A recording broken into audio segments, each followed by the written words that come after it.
We live on a volcanic planet. There are volcanoes all over the Earth, from northern Russia to Antarctica. They are found on every continent. They are the wildest forms of nature, untamable, dangerous, and dramatic. They are still being found. The largest volcano in the world was discovered in 2013, a massive undersea mountain off the coast of Japan.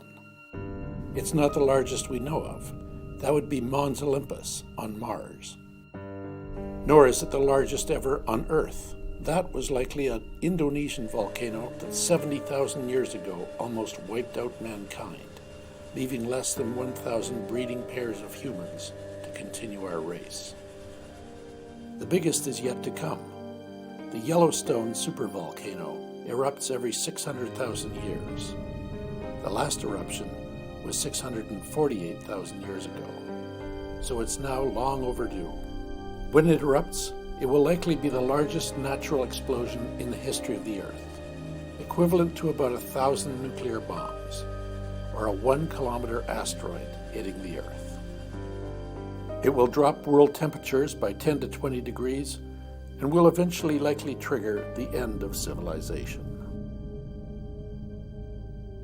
There's thankfully no active volcano today comparable with Yellowstone, but the one that perhaps comes closest is Nyiragongo, deep in Central Africa, considered the most dangerous volcano in the world. Its last major eruption, a few years ago, killed many people, ran a river of lava right through the city of Goma, and made refugees out of over 120,000 people. We went to climb this large, towering volcano to see the power of it and the risk it presents to the people and wildlife of the Congo.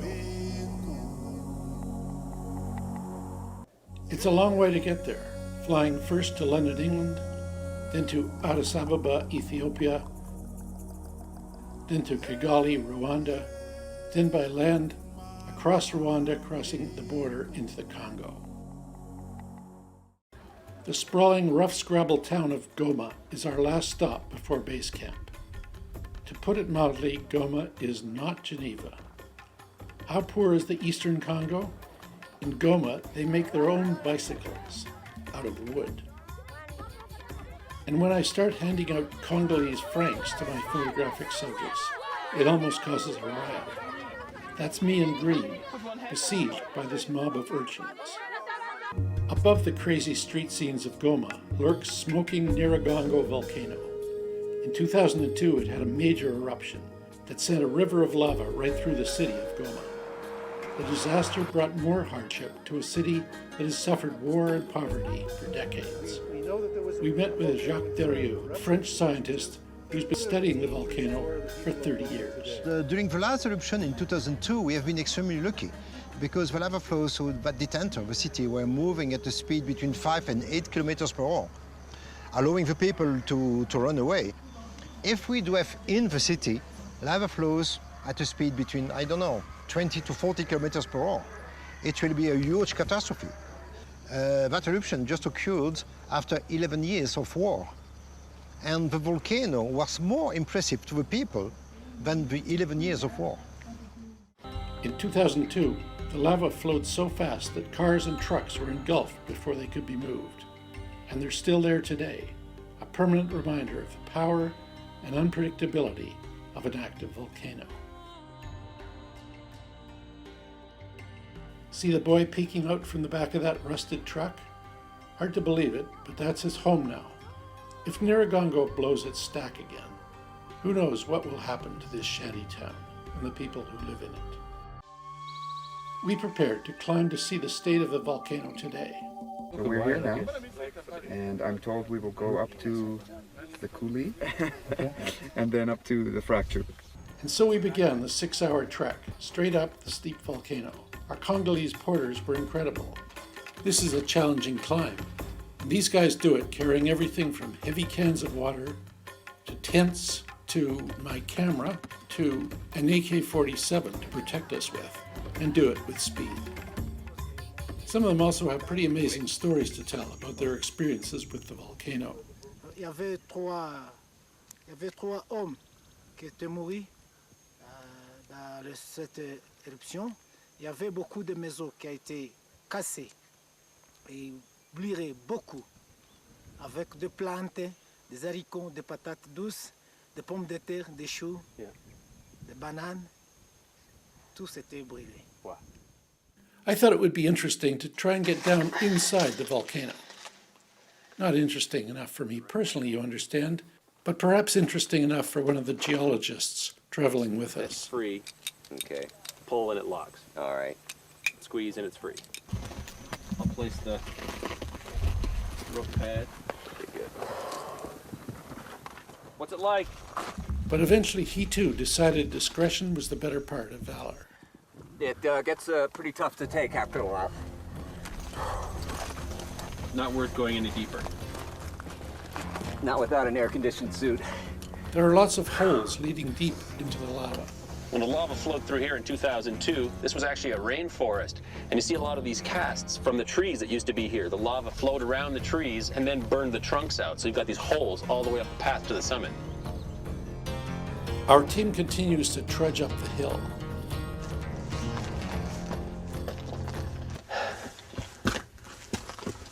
By the end of the day, we're staggering up the 40-degree slope. I can't wait to get to the top of this thing. And though that climbing beside him with my heavy camera, I feel just the same. Come on up, have a look. We finally make it, joining our compatriots. This at the is summit. it. Oh, this is great. You'll be impressed. Oh, man. That is awesome. Congratulations, guys, we made it. Congratulations. That's what I'm talking about. Look at that. Welcome to the top. After 5 years of planning, 5 days of traveling, and 5 hours of climbing,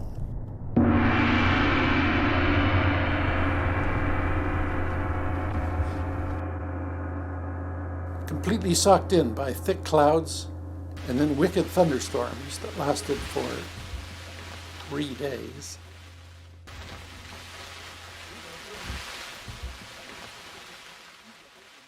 When it finally cleared, we got a chance to get out and witness and photograph the world's largest lava lake.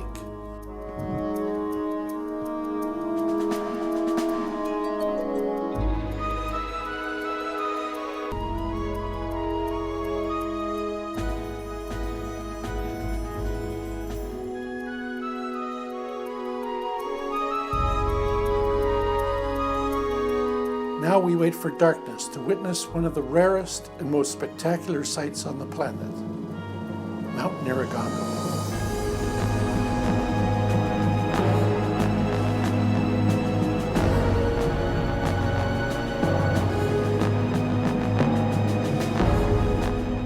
It's a window into the core of the Earth, 2,000 degrees of molten fury.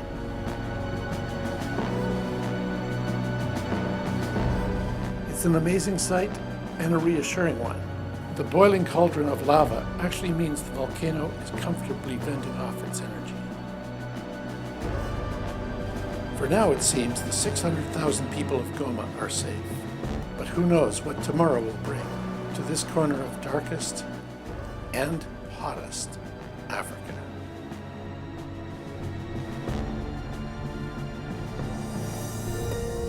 Not all volcanoes are found in places as wild as the eastern Congo.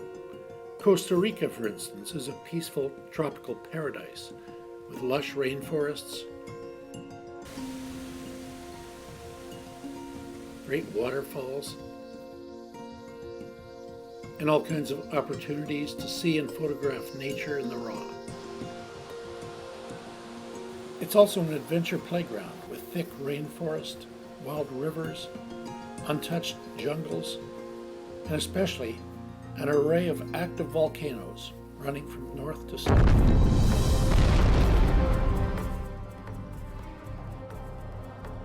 Costa Rica is part of the Pacific Ring of Fire, a 40,000 kilometer band of seismic activity that has created hundreds of volcanoes, many of them clustered in this small country.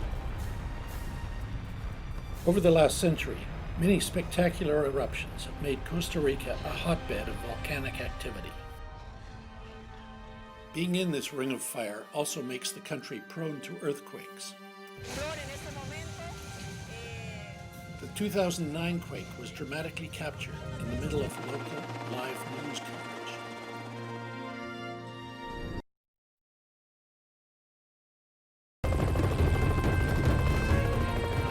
Although Erazu has erupted 23 times in modern history, the show it gave to U.S. President John Kennedy is considered most infamous.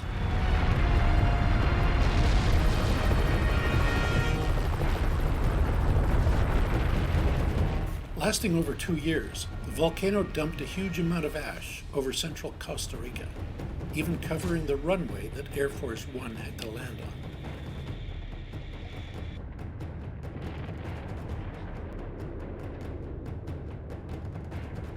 The built-up ash and heavy rains combined to produce flash floods that caused tremendous damage.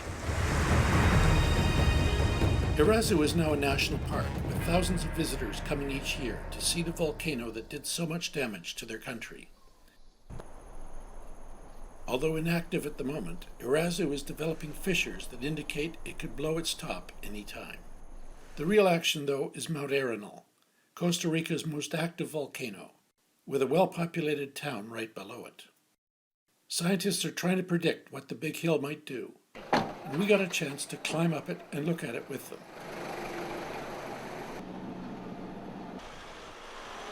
The first half of the climb was the easy part. From here we walk. The international team of geophysicists from Ireland, Italy, and Costa Rica are installing seismic imaging equipment that will help them understand and, more importantly, predict the underground magma movement on the volcano. We're just taking up the cables for connecting the instrument. The seismometer needs to be connected to a computer and to a global positioning system for the time signal. So we're just gathering together all those cables so we can bring them up into the field with the seismometers and connect everything up. 1, 2. Climbing volcanoes, especially with scientific or camera equipment on your back, is usually a hot, strenuous task, and Arenal is no exception. There's no real trail, just a steep field of rocks and lava bombs from past eruptions. I can already hear rocks coming down the side of the mountain.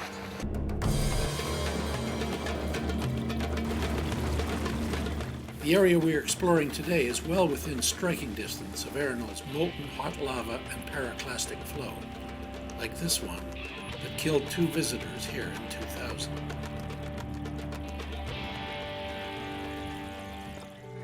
All right, we've arrived at the site. Once at the high optimum measurement site, the scientists and technicians, with some assistance from my climbing partner George Karunas, lay out the piles of cable and wire, precisely measuring the field and installing and calibrating the instruments.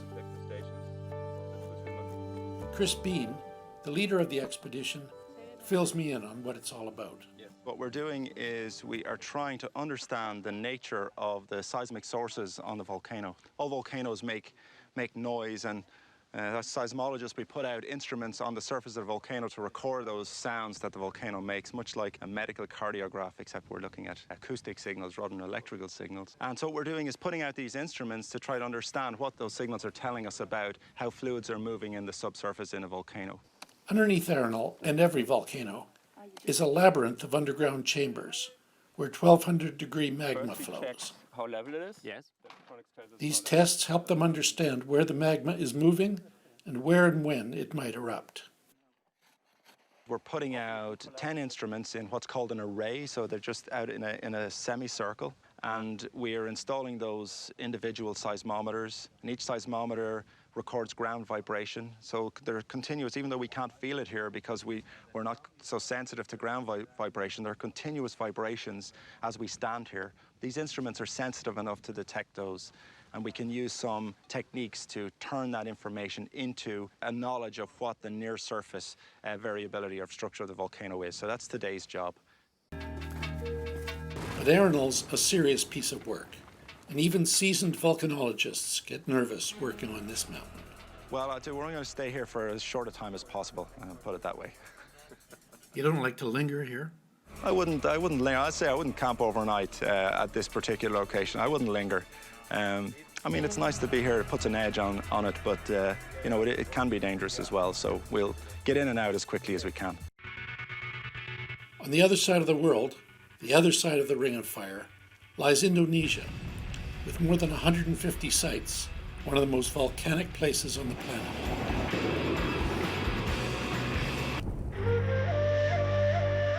Indonesia is full of history, color, fire, and mysterious creatures.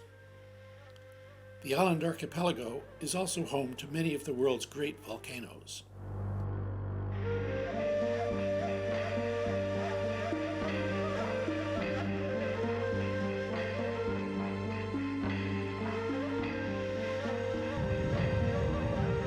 We managed to get close to many of them: Papandayam, Bromo, Semeru, and the mother of all volcanoes, Krakatoa. On August 27, 1883, Krakatoa erupted with a force never seen before. Hundreds of villages were wiped out by the explosion and huge pyroclastic flows. Even more devastating, Krakatoa produced a 40-meter-high tsunami that claimed 36,000 lives. So powerful, it sent ships 3 kilometers inland in the massive surge. We're heading for the island of Rakata, once part of Krakatoa, now a smaller island where we should be able to get a good view of the very active remaining volcano, now known as Anak Krakatoa. Guiding us is Indonesian volcanologist Donny Wigianto. How's it going, Donnie? I'm fine, thank you. Where are we off to today? Today we're gonna go to Krakata, the original Krakatoa, and camp there. Excellent. Super bloody maximum bagus, f***ing awesome, dude. Donny may not be your stereotypical scientist, but he knows volcanoes, and he starts by taking us to the Krakatoa Observatory to show us the latest seismic activities on the islands.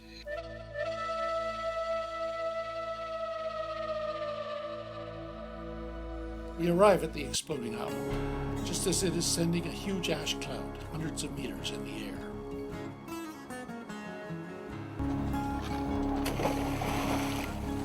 We set up a camp that gives us a front row seat on what was once the most destructive volcano in human history. Our crew begins preparing dinner, setting up tents, and complaining about the weather.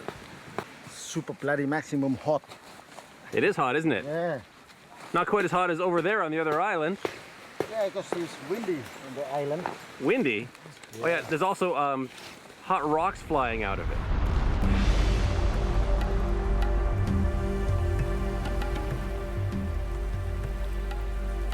What a sight for a swim. Late in the afternoon, we get on to Anak Krakatoa and try to get close to the top of the cone.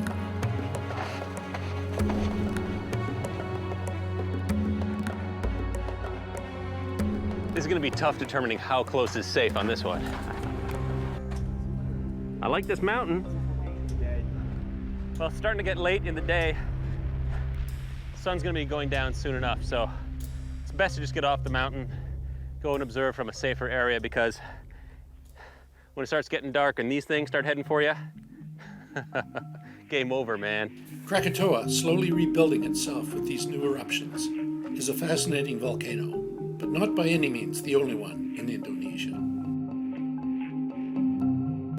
Next, Donny leads us to Papandayan volcano on western So Java. the flow came down from the crater here, Yeah, and then extended how far down? Telling us of the major about 2002 4.5 kilometers down. Really? Yeah, and then some of the rock they're flying to the other side in Pengalengan. That's Right over the other side of the mountain? right on the side of the mountain. He also tells me about his fascination with volcanoes. Volcano is amazing. You know, you never know what's gonna happen. Because Mother Nature is a big power. I like to learn about it. So up here you said that there's a fumarole that sounds like a jet engine. How far Yeah. away is that? About 500 meters from here.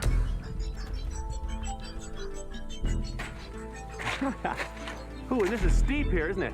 Oh, yeah. It's not just steep. Super bloody maximum steep. Deep. You see, Donnie learned most of his English from Eddie Murphy movies. As well as bad language, there are also bad smells coming from the sulfuric vents of Papandayang.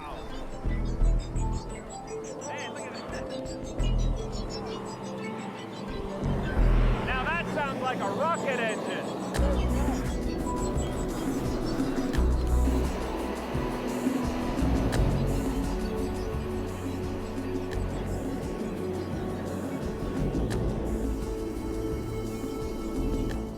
The sulfur is hot and liquefied. And the gases are not something any of us want to get into our lungs. Let's go take a look.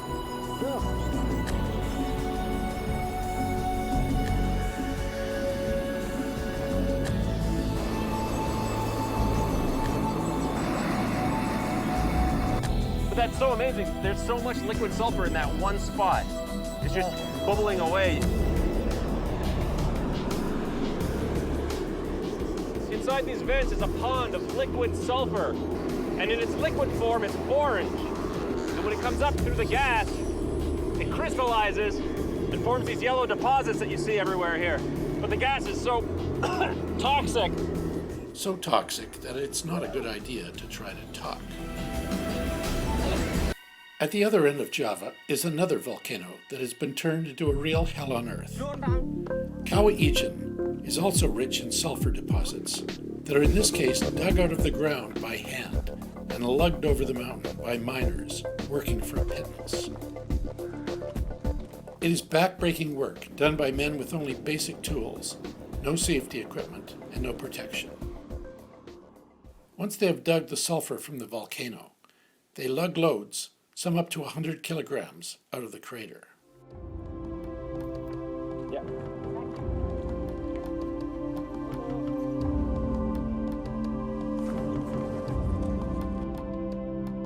The journey continues with a back-breaking hike to the peak, then down the other side to the way station.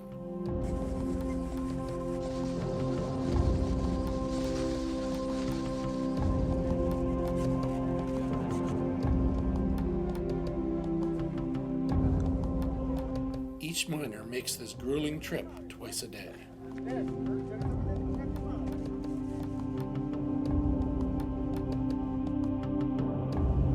Back in the mine, I convinced George to try out the load himself for the camera. Like that? Okay? Yeah, okay. Oh my God.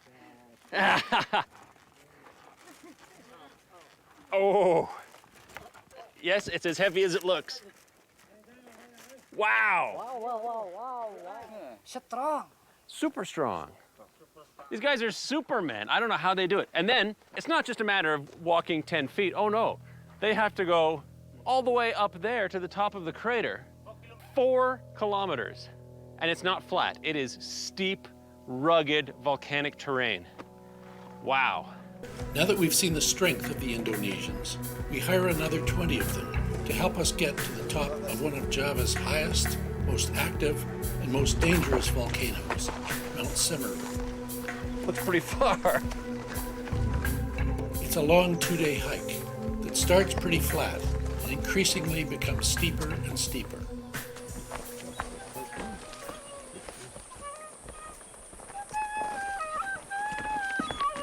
As we hike through the jungle, we can occasionally catch glimpses of the volcano looming in front of us.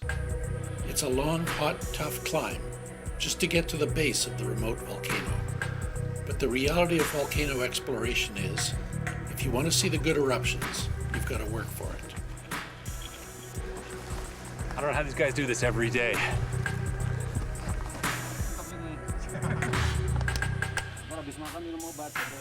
You know, when I'm sitting at home, I love talking about climbing mountains.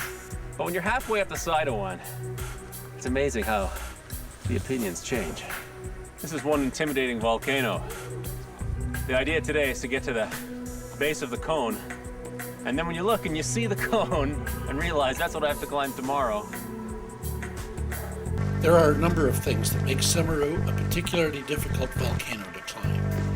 First of all, quite simply, it's very steep. And this is the easy part. It gets much harder from here. You have to be off the mountain by 10 a.m., so you have to start the summit push at midnight and climb in the dark. It is very high, which means two things. You've got a long way to climb, and the higher you climb, the more out of breath you get. There's a knife-edge ridge you have to cross before you get to the main part of the mountain. And when you do get there, you find it's covered in loose scree, so your boots are full of stones, and for every 2 steps you take forward, you'll slide 1 step back. Incredibly steep. Of course, on top of all that, there's the other little matter that the mountain is continually exploding.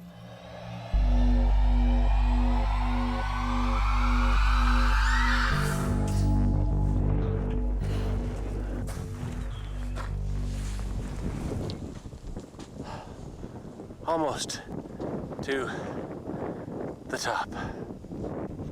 Hopefully really soon. Semeru is the highest point on all of Java.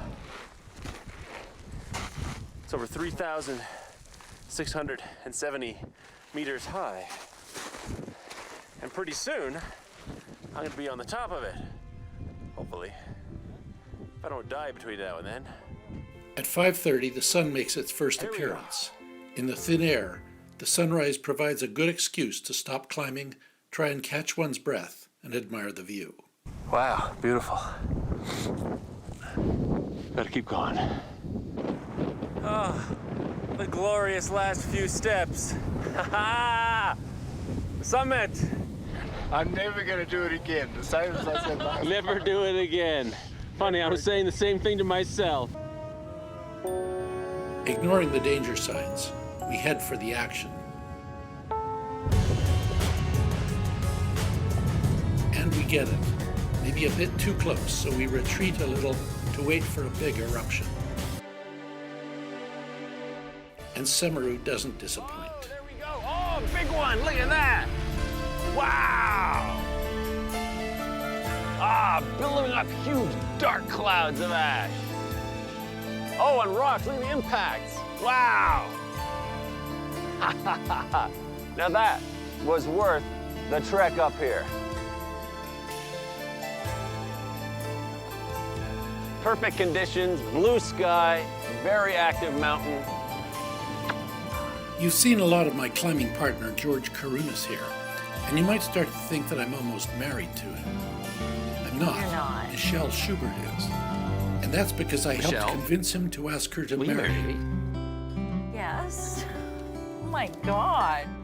On the lip, naturally, of an exploding volcano. I organized the volcanic wedding to take place in Vanuatu, an island paradise in the South Pacific, with the very impressive Yasser volcano on one of the out islands.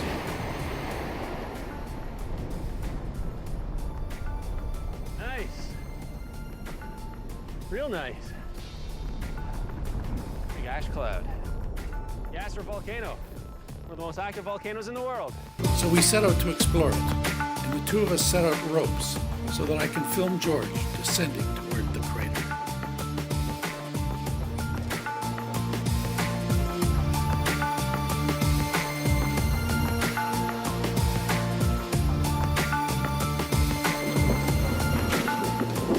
Right now, the plan is to rappel down into the crater of the volcano and still make it out for my wedding day. Oh, look at that! Oh, big bombs, big bombs! I gotta be real careful. This is a bit treacherous. We drive stakes into the ground for the safety lines, and George asks me to drag his limp body back in case he should be knocked out cold by a flying lava As long as bomb. I'm squeezing it, I can go down. As soon as I let go, I'm attached to it, and you pull me up on the rope.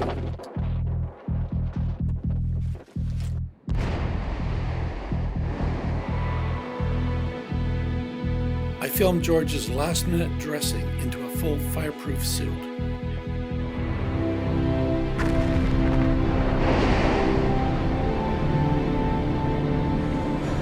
So far, so good. I'm about 50 meters inside the volcano now. The lava's really starting to glow bright orange. It's starting to get dark. Whoa. Big explosions behind me. Huge. Gotta keep going.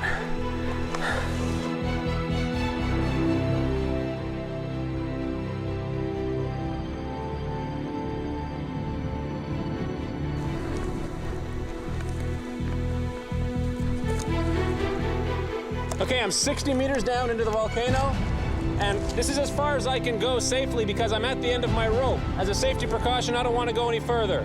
The rocks around me are smoking, and I'm totally surrounded by relatively fresh lava bombs. This is crazy.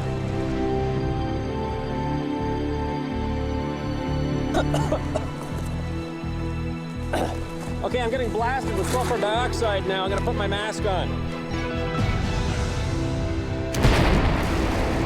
Oh, big eruption. Noisy eruption. This is not a place that's conducive to life for very long. I can't stay here long. From my vantage point, I can see the eruptions begin to increase in size, so I urge George to ascend.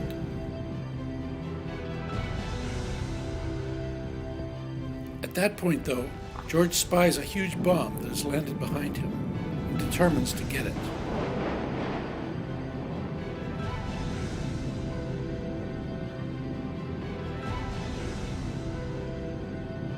From high above, George's bride-to-be, operating a fifth camera, observes the crazy action. On the walkie-talkie, I call to George, half egging him on, half calling him back. Fortunately, George hears more of the enthusiasm than the warning in my voice, and gets to a brand new level. However, just as he starts to return, there's another major eruption. Only when reviewing the footage later do we see how close the lava bombs were falling.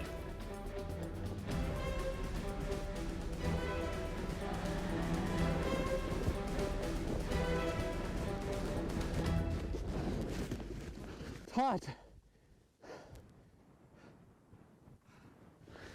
Brand new bomb from Yasser. I saw where it hit. Ran out to get it.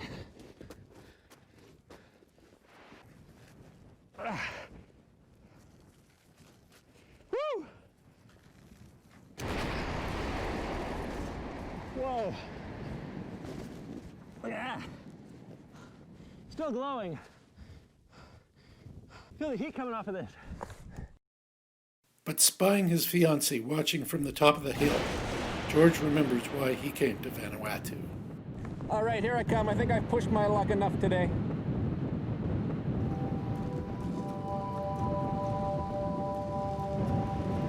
Hot.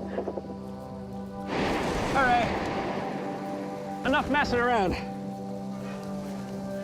It's time to get married.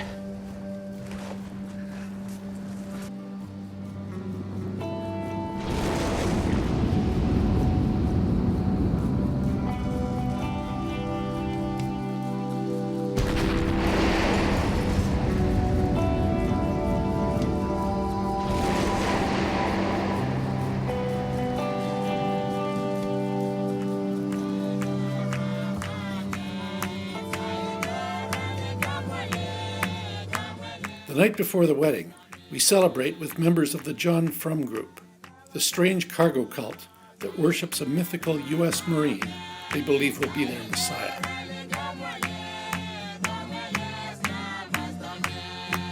The next day,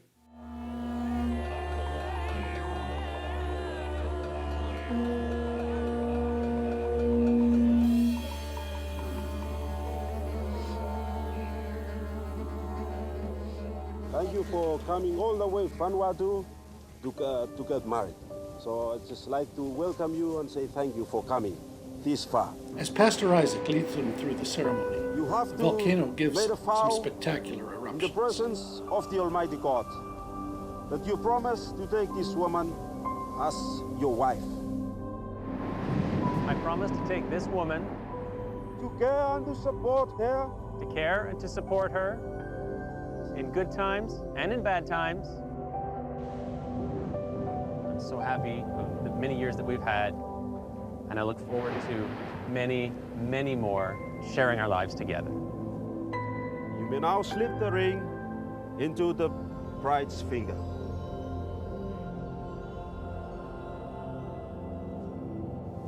You have been my supporter, my wall, my rock. And if we're not careful, we might melt into one.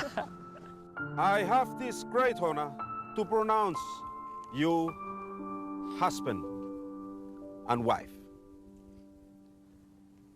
And you may now kiss your bride.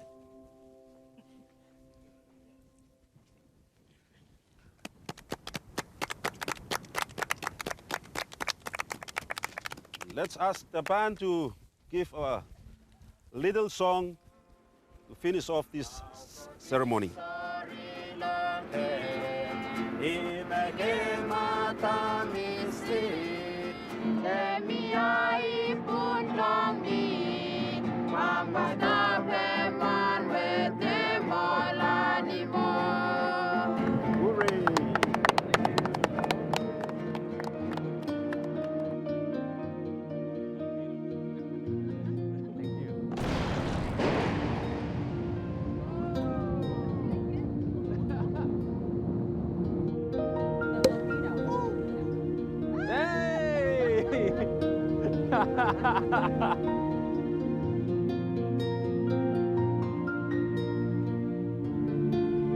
Thank you.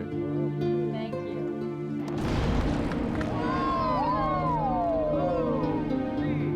Oh, the volcano is just going again. In my career as a cinematographer, it's the first wedding I've filmed, and a very memorable one.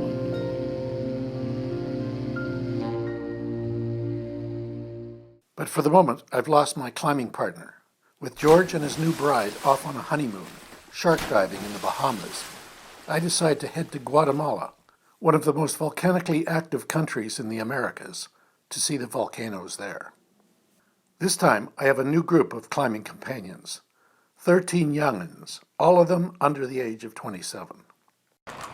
Guatemalan volcano exploration is unique in that it can all be done from one central place, the classic and colorful colonial city of Antigua.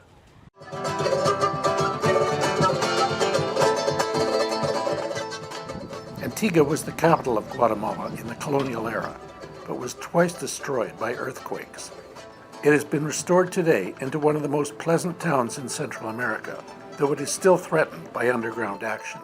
Look down any of Antigua's streets on a clear day, and you'll see one of the 4 active volcanoes that surround it. Naturally, it is home base for the country's best volcano guides. We decide to climb with Ox Tours, who assign us their top guide, Mahudi van Hattem. Well, it's just a long. It's just because getting here, I want to get to this campsite with enough time to set camp and then get us up there before sunset. On this expedition, I'm trying out a new tool, a drone helicopter camera that I hope to fly into the craters of the volcanoes. Everyone warns me of the possible problems I may have there, but no one guesses the real reason why the drone won't work on the big mountains. We start with a climb up Pacaya, an active but modestly sized volcano one can manage in a day. But while the volcano is smoking, the clouds and mist swirling around the peaks make the job of filming it a challenge.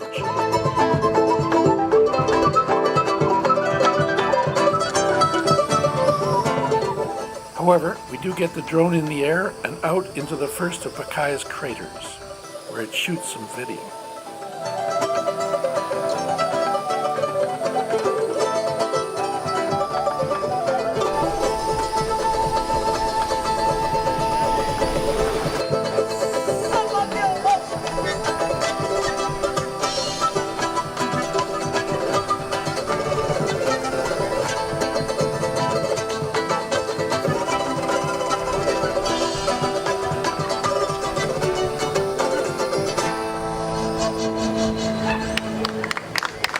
And I safely get it back. We then take on the high and challenging Mount Acatenango, sister peak to smoking Mount Fuego. It's another long, tough climb, helped until the steepest sections by pack horses carrying our gear.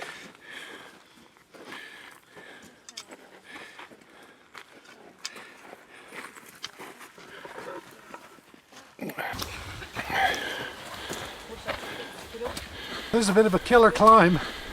We've been climbing since about 9 o'clock this morning. It's now 2 or so, and we've been climbing all this time. The end is in sight.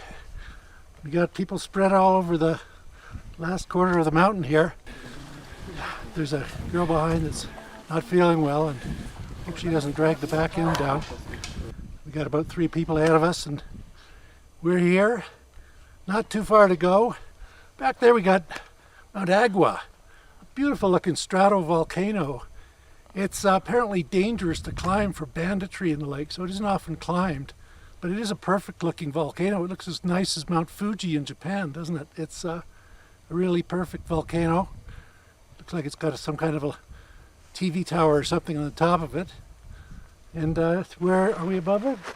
Well, we're about level with it now. I think when we get to the top here, we'll be above it, because this is one of the highest volcanoes in Central America that we're climbing today. As it gets higher, it gets steeper.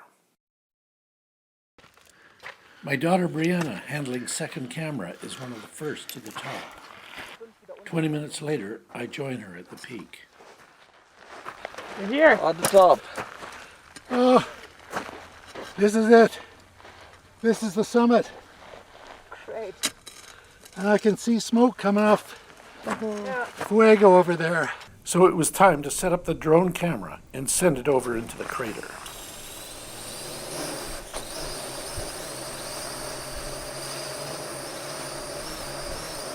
But it wasn't to be. Well, this is a total bummer. The whole plan was to come here with the drone and get some shots into the crater. Seems the air is too thin up here.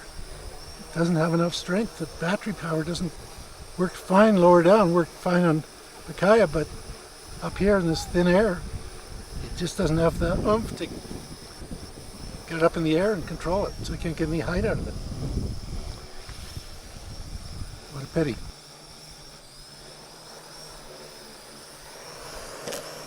And so we have to be satisfied with filming the volcano in the conventional manner. Not so bad. As the sun sets behind us, we have a great vantage point of it.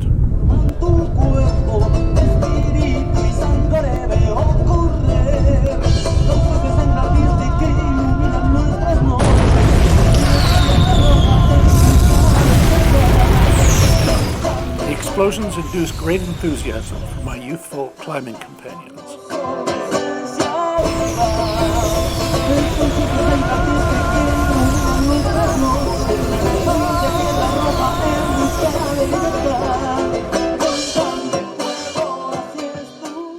As the evening clouds roll in and the sun sets, we prepare for a cold, colorful, and noisy night beside exploding Mount Fuego.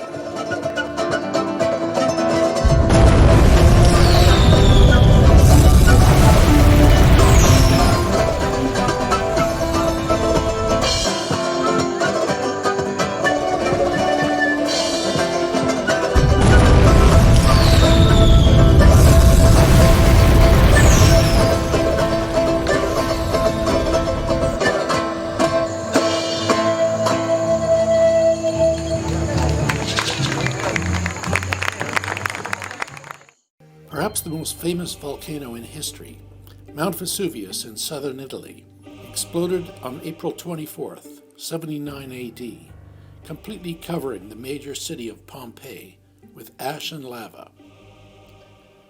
For 2 days and nights, the volcano laid ruin to the city and killed almost every inhabitant. After the eruption, Pompeii was lost and forgotten for more than 1,500 years. The light ash of the pyroclastic flow of the volcano had the effect of perfectly preserving Pompeii, completely covering it so that once it was dug up, starting in the 1740s, an amazing window into the Roman Empire was created. The archaeologists of the 18th century not only uncovered the architecture, sculpture, art, and housewares of the Roman era, created at the height of the empire's power, but they were also able to carefully create casts of the bodies of dozens of Roman citizens caught in their moment of death at the hands of the volcano. They also uncovered a Pompeii brothel, complete with stone beds and frescoes well protected by the ash, illustrating the variety of offered services.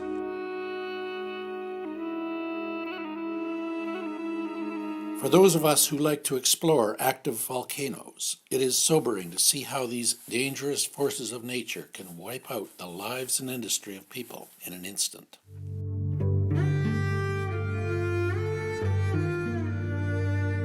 And while Pompeii is gone, Vesuvius is still here. It had a major eruption in 1944 at the height of World War II, and it now threatens not just the roads and villages surrounding it, but the major city of Naples, now expanding to the flanks of the volcano. But Naples is not the only city in Italy threatened by volcanoes, so we head further south to the biggest volcano in continental Europe, Mount Etna.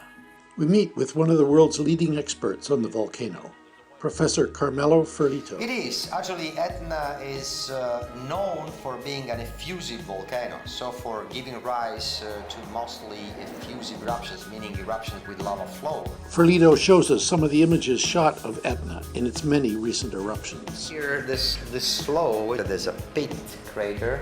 There are people here.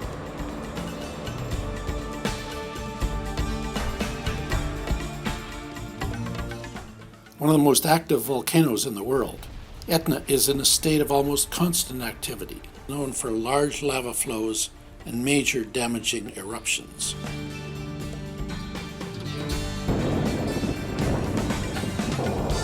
When it blows its top, it destroys everything in its way. With dozens of major eruptions over the last century, it poses a serious threat to nearby ski resorts, people, and towns.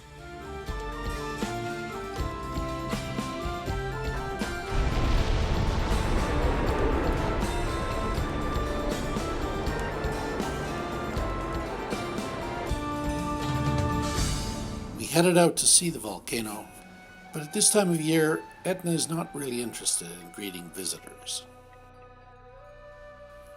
Who knew we could expect such conditions at the southern tip of Italy? Certainly not our car rental company that gave us an underpowered car with no snow tires. Let's go! While I drive, George shouts instructions and then pushes. Yeah, go, go, go, go, go! But the steep, slush-covered volcano is too much for the little car, so we have to abandon the climb. It's not about getting to the top anymore, it's about getting back down. Damn you, Etna! Damn you!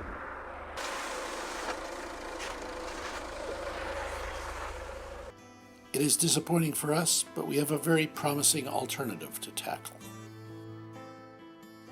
Mount Stromboli rises 1,000 meters out of the Tyrrhenian Sea off the coast of Sicily. Beneath Stromboli, a village of 700 people goes about its business, seemingly unfazed by the threat of living in the shadow of one of the world's most active volcanoes. Our guide, Zaza, drives us in his microbus. We navigate the incredibly narrow streets up to the base, the starting point for the 1,000-meter trek to the summit.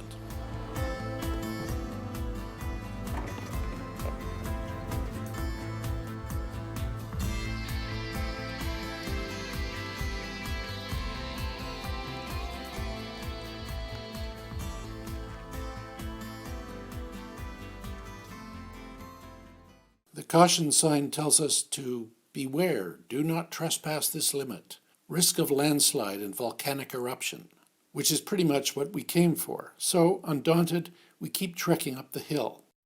This is where the climb gets tough, with steep terrain and tricky footing. But Zaza and his trusty dog Pele know the way. This looks like the steep part. Like most volcanoes, Stromboli soon becomes a 30 to 40 degree climb. Eventually we make it high above the ocean at the summit.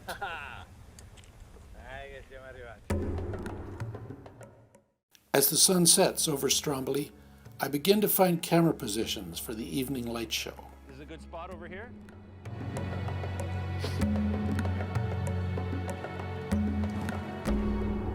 E anche lì, posso spiegare là? Zaza tells us of his passion for exploring this explosive volcano. Sì. Vai così, vai. Ehi là. 30 anni fa io sono salito la prima volta qua. Sì, sono 30 anni, 78. Poi sono... ogni volta che tu sali è diverso. La prima volta è la più bella. As darkness falls, I get set to film my climbing partner's take on this spectacular show. Well, tonight it looks like there's 4 different vents that are active on Stromboli. This one down here behind me is spitting out a lot of gas. It's glowing, but it's not really exploding. If we get really lucky, we'll get one of these vents shooting a huge plume of magma into the air. And right on cue, I get one. Oh, yeah. See? That's what I'm talking about. Woohoo! That is a big eruption. And that's why around the world, regular explosive eruptions are known as Strombolian eruptions. Because night after night, day after day, Mount Stromboli has been kicking them out for as long as mankind can remember. Unlike Italy, a rich, fertile land dotted with a few scattered volcanoes, Iceland is a vast, bleak landscape of volcanic rock, covered for much of the year in snow and, of course, ice. We drive far out into the Icelandic wilderness to see the volcanic bonanza, including its most distinctive feature, hot water vents, fumaroles, and geysers. This one, Geyser, gave the phenomenon its name. Following an earthquake in 2000, Geyser, although still boiling, has become a bit dormant.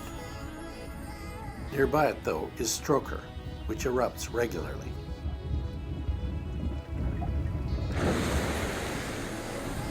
Of course, we had to get much closer to it than you were really supposed to be. There we go.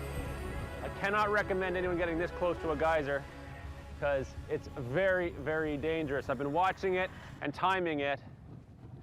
I'll step back when it gets time to erupt. Just want to get in close for a couple pictures. Whoa!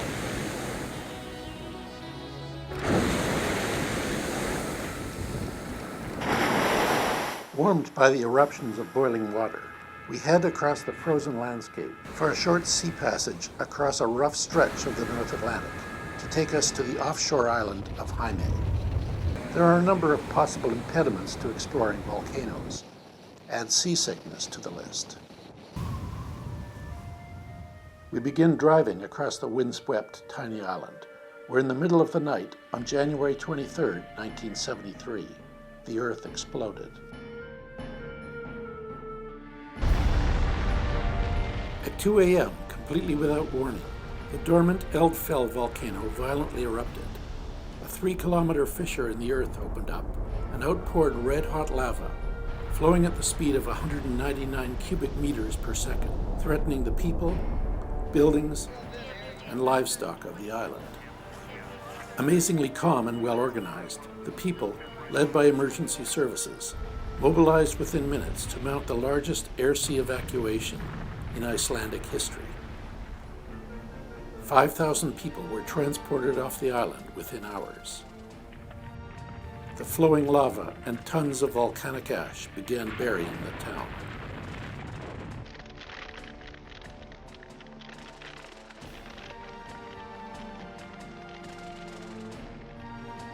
Once people were safely off the island, the major threat was to Jaime's most important feature, the harbor. The massive lava flows threatened to seal off the channel entrance. A plan was devised to stop the flow by cooling the lava with seawater. For months, millions of gallons of cold seawater were pumped onto the lava.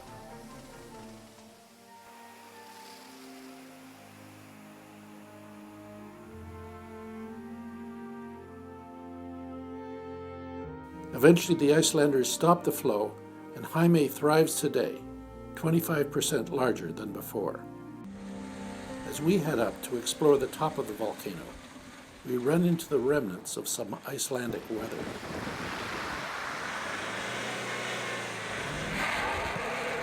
Oh no.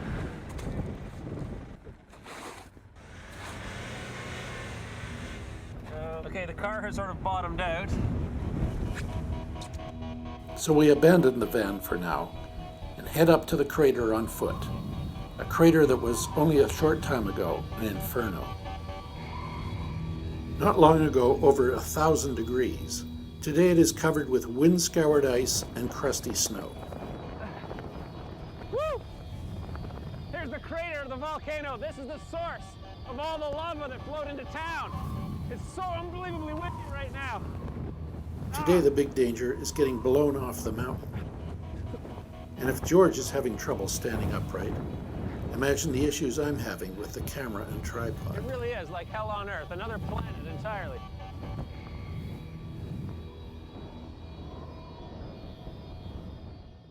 Let's go to Turkey now, where we find some rather ordinary-looking volcanoes, all of them either extinct or dormant, that have created one of the world's most extraordinary landscapes. Massive volcanic eruptions 300 million years ago laid down a deep layer of weak volcanic tufa with an overlay of harder ash from a second series of eruptions. Years of erosion have created the wildly shaped hoodoos known as fairy chimneys seen today. Geothermal activity seldom has a positive result. The many Roman ruins throughout Turkey are a good example. Many are now wrecked by earthquake damage. Cappadocia is quite different, for here the remains of volcanic activity have been turned over hundreds of years into an extraordinary collection of dugout houses, churches, and even underground cities. The churches and monasteries are especially impressive, with most of the volcanic cave walls painted with frescoes. Many of these frescoes are still in excellent shape, others defaced by graffiti from the 19th century. The people of Cappadocia carved not just houses, barns, and churches, but also elaborate underground cities from the soft volcanic rock. This is the Ushkinek underground city. This is the storage room, the second room in. They didn't really make them for people my size, especially not those tunnels. This is the first floor, and we're going down 3 or 4 more floors. So believe it or not, the people who lived in these caves and built these caves were so paranoid about strangers coming in to steal their wine or attack them that they built in place these giant rock wheels to roll across in front of the entranceways so that they could protect themselves from strangers attacking them. One of the most iconic symbols of the area today are the whirling dervishes, a traditional cult-like dance movement that appears to mimic a cross between a human volcano and a human tornado. As always, the rich volcanic soils provide great opportunities for agriculture.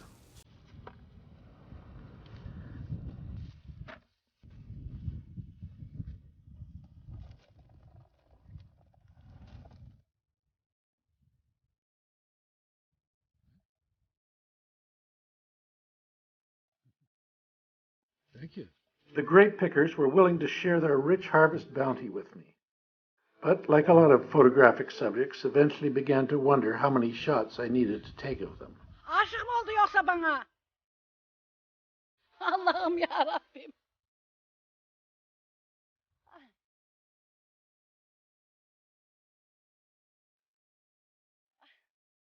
Tamam. Tamam Kaya.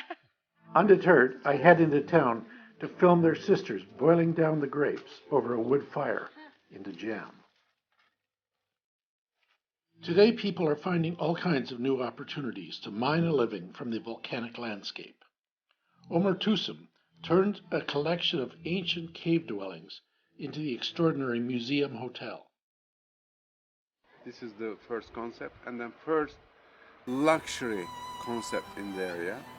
And the reason because I restore the natural caves which has been used thousands of years, and turn it a luxury accommodation here. Plus, we have lovely pools and restaurants and that and great stuff.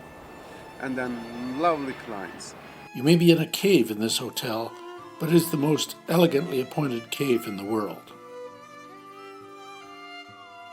With his hotel completed, Tusum is now exploring the potential for geothermal energy creation using the volcanically heated steam and water deep beneath Cappadocia. Nobody believed me, this is a thermal area, but now to prove that last year I drilled nearly 900 meters and find 180 degrees water, hot water. The main things now, first of all, outside the national park area, we like to build electric power stations. And because we have a work all Cappadocia, nearly 750 kilometers square, and through that, where we're going to put our drilling and find the hot waters to have electric energy, greenhouses, and thermal hotels. This is going to be one of the best thermal spa hotels area in the world, probably. And then we're going to have lots of electric. Hot water geothermal energy is nascent, but the hot air balloon industry is booming. The volcanic flames and heat that created this wild landscape have been replaced by burning gas, also of course created deep inside the earth, that fuels the hundreds of hot air balloons now floating over.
Submersibles allow us to get down to witness them under the ocean. They have enabled scientists to make one of the most surprising discoveries in the history of oceanography: underwater hydrothermal volcanic vents. The Canadian underwater explorer and inventor Phil Newton remembers the extraordinary find made in 1977. The discovery of the heat vent is certainly well known to me. A couple of friends of mine were on board the vessel and the submarine that found the very first heat vent off the Galapagos. And they were, to say blown away is a complete understatement. Until then, no one knew there were volcanoes venting deep in the oceans. But the scientists made an even more amazing discovery. Colonies of life never before thought possible in such an extreme and hostile environment. Life without sun. Here we have life that is not based on sunlight. It's based not on photosynthesis, but on chemosynthesis, taking the energy and the fuel directly from the heat vent. The remarkable discovery turned the science of marine biology upside down. The incredibly exciting thing about this environment these animals are found in, the black smoker environment, is how phenomenally hostile this environment is. It is a place that is hot and cold, hot like 700 or 800 degrees, cold like close to freezing a few centimeters away. It's an environment that's toxic. Hydrogen sulfide is coming out under extreme pressure, and this is a gas that'll kill you dead if you breathe it. And what's intriguing is until this ecosystem was discovered only 30 years ago, really this wasn't, there was no understanding that animals could possibly live under such hostile conditions. Of course, what is truly exciting about this to scientists like Chris Harvey-Clark is that it opens up much broader possibilities for life on other planets. Well, in the deep sea vents, hydrogen sulfide is energy. And so we have a sort of upside down ecosystem. Up here we've got sun coming down. Down there we've got hydrogen sulfide and other energy rich compounds coming up out of the magma, really the mantle of the Earth. It is of course extremely difficult and expensive to visit undersea volcanoes. But from time to time volcanoes burst forth from the sea and create brand new islands. When I heard that a new one had been created in Tonga, I determined to see it. I traveled there through New Zealand, where we first checked out some more established Polynesian volcanoes. In order to get a better sense of what to expect on the brand new volcanic island in Tonga, we visited a small volcano off the coast of New Zealand called White Island.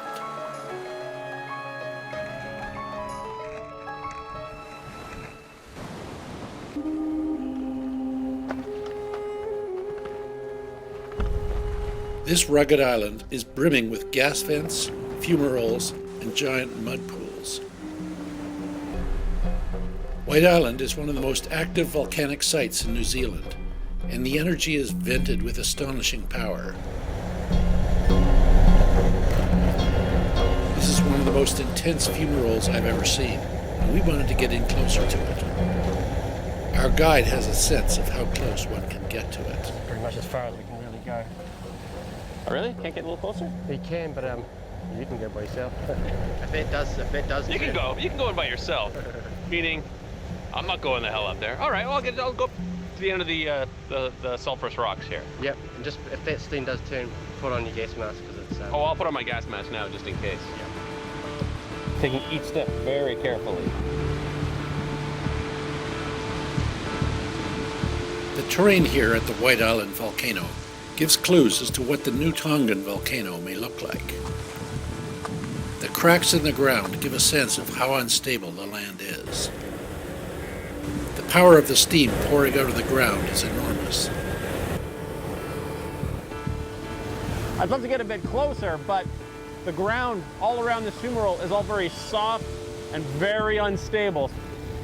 And we soon discover how unstable.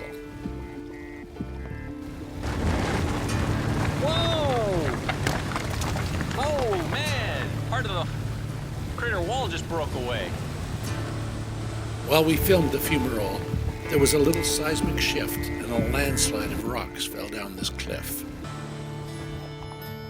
Nothing like a volcanic rock slide to liven up your day. New Zealand is located in the volcanic Ring of Fire, and there's evidence of geothermal activity everywhere. The hotbed for New Zealand volcanism is the area of Rotorua on the North Island, full of geysers, mud pools, and exploding fumaroles.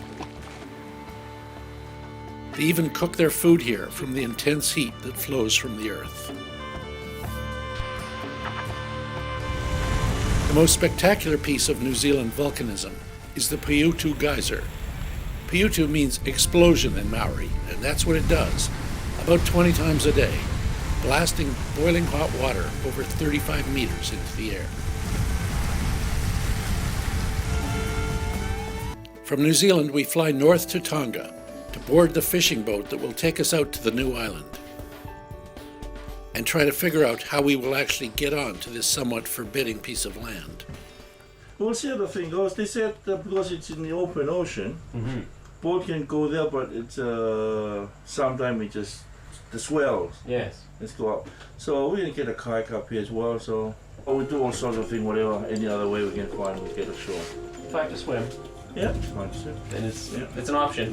Yeah. Little did we know at that point that that is the option we'd be using. The big swells of the Pacific send my volcano-chasing partner to his bunk, while I film the crew bailing out the leaky old fishing boat.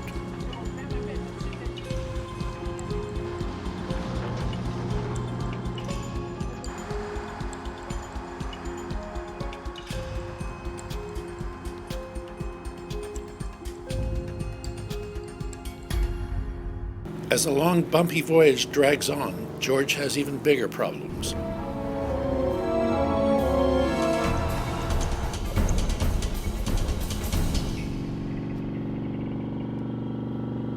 I just hit a big wave, and I rolled off the side, and my eye went right into the corner of this table. If it had been 2 centimeters lower, it would have gone right into my eye. Holy cow, the whole bench fell over.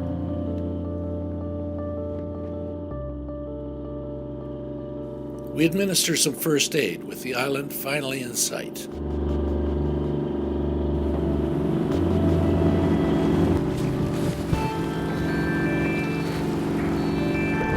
We tried the edge of this one here and have a look at it. As we approach the island, yet another problem. The ship's boat has broken free and the crew must retrieve it.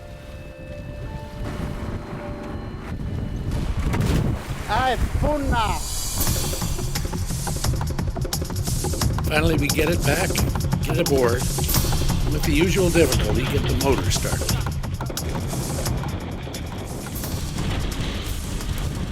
We head for the new island, but as predicted, since we can't land in the surf, we have to swim to shore. George lands first and films me swimming in, using a stylish backstroke. Soon, like Robinson Crusoe, we're leaving new footprints on the freshly minted beach. The crusty lava bombs look like solid rock, but are easily broken into dust. In theory at least, it's probably one of the most unstable and dangerous places on Earth. It could easily begin to erupt again, and the still warm lava could just slide back into the sea. The air-filled pumice that created the new islands is still very unstable. Any seismic event could smash it to pieces. The crusty lava bombs look like solid rock, but are easily broken into dust. We discover a crater filled with near boiling water that is the epicenter of the volcano. Ow! Despite all the problems and difficulties getting here, what a rush being on the newest land on Earth. Only 4 people had ever visited the island before George and I went on it. More people have been on the surface of the moon than had at that time visited Hunga Ha'apai.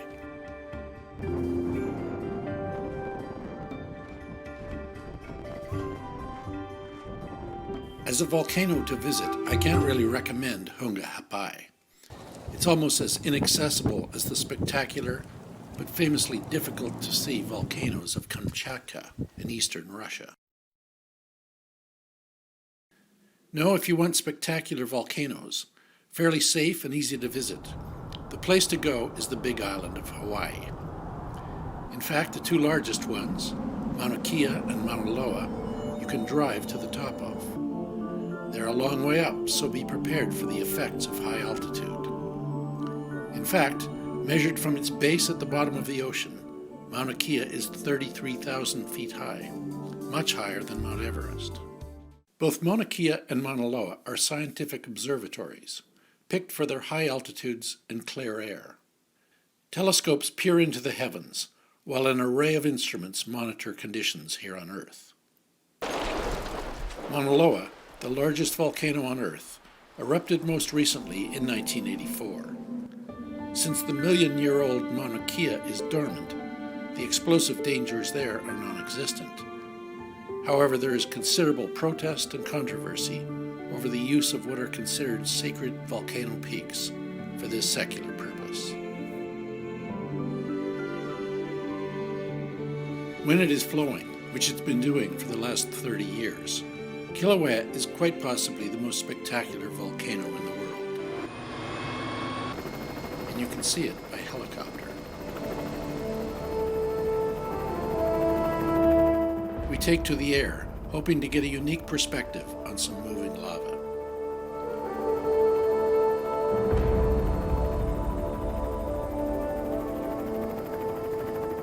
One can really get a sense from up here of how massive and destructive this volcano is.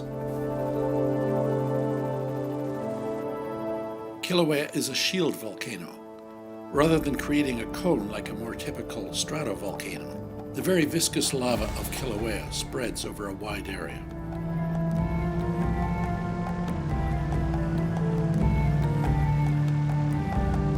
The volcano destroyed a subdivision, many roads, and today flows through in rivers of lava and erupting lava fountains to the sea.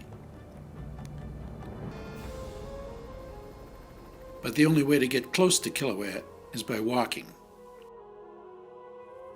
It's a 5-hour hike carrying your camera gear with you, and I assure you the tripod I was carrying was about 20 times heavier than that little one.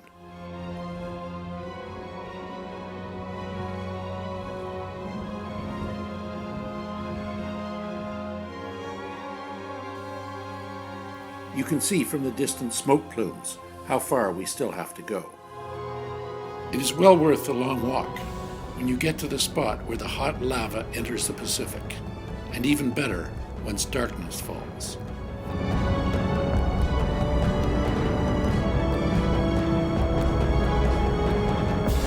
Hawaii's Big Island is a fascinating struggle between the forces of volcanic creation battling the conflicting forces of marine erosion. Since you can get so close, it also offers the opportunity for volcano chasers to do some dumb and silly things. Whoa! My boot caught on fire. It's unbearably hot here. This lava is 2,000 degrees. I'm getting dry roasted just standing next to it. And to take in one of the most magnificent sights of nature.